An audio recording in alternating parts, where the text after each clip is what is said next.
একই যোগ্যতা ও দক্ষতা থাকা সত্ত্বেও কোনো শিক্ষক শিক্ষার্থীদের কাছে অত্যন্ত প্রিয় হয়ে ওঠেন, আবার কেউ তেমন গ্রহণযোগ্যতা পান না।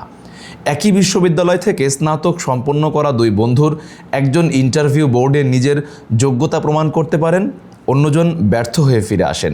আবার দেখা যায় কোনো বক্তার বক্তব্য শুনে আমরা মুগ্ধ হয়ে যাই, অথচ কারো বক্তব্য শুরু হলেই শ্রোতাদের চোখে ঘুম চলে আসে। এই পার্থক্যটা কোন জায়গায় জানেন?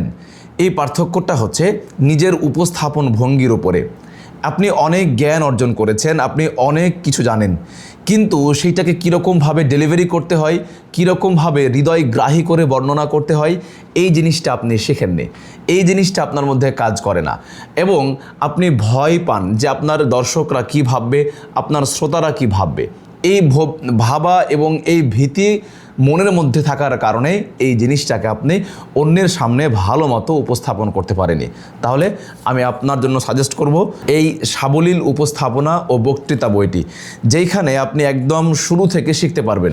শুরু থেকে বলতে মানে বোঝাচ্ছি এইটা যে একটা বাক্য তৈরি হয় কি থেকে? শব্দ থেকে। এখন ওই শব্দ এবং সেই শব্দের আগে বর্ণ, সেখান থেকে শুরু করে নিয়ে একটা বক্তব্যকে সাজাতে হয় কীরকমভাবে, একটা বক্তব্য কীরকমভাবে উপস্থাপন করতে হয়, উপস্থাপনার ছোট ছোট জিনিসগুলো কীরকমভাবে হয়, এই পুরো জিনিসটা এই অল্প 126 পৃষ্ঠার বইয়ের মধ্যে তুলে ধরা হয়েছে। এই জিনিসটা একদম বই পুস্তক পড়াশোনা সেই সঙ্গে নিজের ব্যক্তিগত অভিজ্ঞতাকে কাজে লাগিয়ে এই পুস্তিকাটি রচনা করা হয়েছে। আশা করি এইটা আপনার জীবনে একটা মোড় পরিবর্তনকারী পুস্তক হতে যাচ্ছে।